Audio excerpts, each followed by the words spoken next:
The following is a production of the University of Minnesota, driven to discover. Hi, this is David Arundale, your host for the Peer Assisted Learning Groups podcast. Thanks for spending some time with us today. This episode introduces us to Shelley-Anne, who manages the SI program at Vancouver Island University in Canada. A majority of our conversation was spent with how Shelley-Anne has organized her former SI leaders to serve as mentors to the new leaders. A lot of responsibility has been delegated to these mentors with the training program, observing other new SI leaders, and other responsibilities. As a result, Shelley-Anne has noticed reports from what the mentors say that they've learned from their experiences. The SI leaders spend a great deal of time reflecting about their experiences both during and after the academic term. Shelley-Anne credits this process and other activities as contributing to their personal and professional development. I was really quite impressed with the sophistication of how the mentors are running the program, the kinds of things that they're learning, the specific examples that she was presenting. I've seen some articles that were not as detailed as what Shelley-Anne relayed to me about the differences that the program is making for the mentors, the SI leaders, and finally, she finishes up with talking about what it was that she's getting out of the program. SI really is a personal and professional development engine for everybody who's involved with it. It's a good place for institutions to invest some money. Well, this podcast is the first of a 4-part series featuring the study group program at Vancouver Island University. Let's listen in on our conversation. Well, hi, everyone. Glad to have you join us for the podcast today. We're speaking with Shelley-Anne, who is going to tell us about her program in Canada, where she manages. Thank you very much, David. It's so nice to be here with you talking about our program. Yeah, so we have a supplemental instruction certified program at Vancouver Island University, but we call it peer-supported learning. In Canada, it's quite often that institutions that have these peer study groups will not call them supplemental instruction, and I think it's because of the format of our universities that we do have associations and unions within them. And so anything with the word instruction could be seen as something they don't want to have. So quite often our peer study groups that are based on supplemental instruction and coordinators have taken that training, we still will call it something else. So we call ours peer-supported learning. Been operating at our university since about 2014.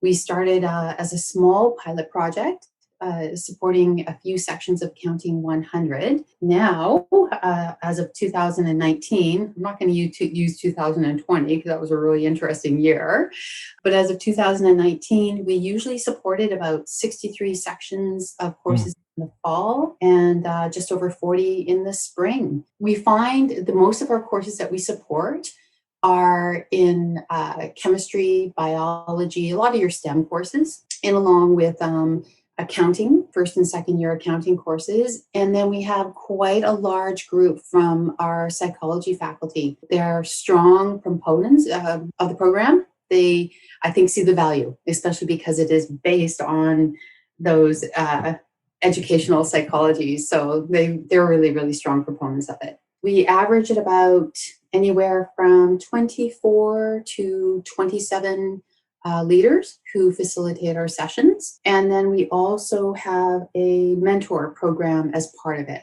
So I have about 3 or 4 mentors every year that help me run the program. I guess the viewpoint there is that because we are a peer-led program, I let them do a lot of the observations and a lot of the support of their peers so they get that kind of experience. Have the mentors served as study group leaders before? Oh, yes. Yeah, good question. I should bring that up. Quite often they will have at least 1 year of leading study groups based on those difficult courses before they become a mentor. Usually when we select mentors It's quite often that they show that extra leadership skills. They're very approachable and they have a really solid buy-in to the program. They run really great sessions and they understand why we do what we do. Well, tell us why, from what you understand, what is it that the study group leaders are getting out of this as a personal and professional development?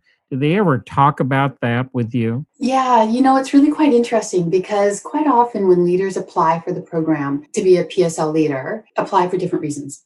So you have some leaders who they just want the on-campus work, right? They need a part-time job and they're looking for some money because we do pay our leaders. And so they apply for that reason. Others apply because they want that experience of teaching. They're interested in the teaching field, so they're interested in that aspect of it. So you have different reasons that they will apply to become a PSL leader. And then once they are in there, they are sometimes surprised on what they actually got out of it. Quite often a leader will say to me, I'm very, very shy. I'm really uncomfortable speaking in front of groups. And after just having one semester, they have no problem being interviewed, presenting, facilitating, approaching someone to have a conversation. So it really, really builds their confidence within themselves. Another really big benefit is they get a solid foundation of those primary functions of the study area that they are focusing on. So it really helps build on those fundamentals so that when they move on to their higher level courses, they don't struggle with the basics, they already have it. So I think, they end up getting a lot of different things out of it than they first come in for. Well, you talked about the observations, which would be really helpful because it's hard to observe yourself. As a recently retired history teacher, I really kind of regret that I didn't ask colleagues to come in more often to observe me and provide helpful feedback. So I take it that's an important component of your program. Is there any other things that you do in order to help the students to think about their experience? Like, for example, are they required to complete a journal or something like that throughout the academic term? Yes. So beyond being observed by myself and the mentors, each time that they are observed, they have to do a reflection piece actually as part of it. So they are initially asked, what they thought went well in their session, maybe what they could be improved upon, how they might improve upon that. So they do that first before they're even provided any feedback. And then we do a midterm and year-end kind of self-assessment. They'll be able to have access to all their observations, and then they'll do a midterm observations of themselves. And it's basically just a personal survey that asks them some questions about how they're feeling about their learning, how they're feeling about the support, how they're feeling about their facilitation skills. And then we meet one-on-one and kind of go over that. And that happens at the beginning of the year and then the end of the year. Prior to coming back, so quite often, I'm very, very fortunate that the majority of my leaders want to come back for subsequent years. To do that, they have to fill out a leader intent form. As part of that, again, there's more reflective questions. And it's what did you get out of this past year? And then what do you hope to gain in the next year? The reason why I asked the question about the journaling and self-assessing is there's a really big body of literature that says that's essential to help students to be able to reflect and think about. They will engage in different views of themselves as a result of that. It's one reason why I built more journaling into my history course on a weekly basis to help students to decide what was it they learned for the week. And you're doing an excellent job of that with the reflections and the observations. Well, so far Thank we've you. been, yeah, well, congratulations. That is an important feature. Not everyone does that. As we finish up our brief conversation, we want to turn to you, and that is, what have you gotten out of being as a part of the program? Can you look to any personal or professional development that you've experienced as a result of being in the program and also your interactions with the students. Oh, thanks, David. It's really quite interesting is that I wouldn't say I fell into this position, but I had a really, the dean of faculty management at the time, and I had just finished my degree in adult education. I was passionate about learning and passionate about how students learn and how to provide the best learning experience for them. And so when I was approached to start this program at our university, I was so excited. So excited that I was able to take my education and my passion and use it in such a way that would benefit the students. And so professionally, I've been able to grow that way. And I'm constantly looking on how to provide better leadership style for my leaders. It's one of those things, lead by example. So everything from how I communicate, providing the self-assessments, getting them to think about things from different perspective. What I've received from that is I'm never surprised, but I'm always amazed at the abilities of our students, the problem solvers they are, and the creativity that they bring. I would say every single year, I have those learning moments. They generally would come from my students. They sometimes come from like the listserv that's provided through SI. I love that. And through certain articles that I'll read, certain videos that I'll read or watch.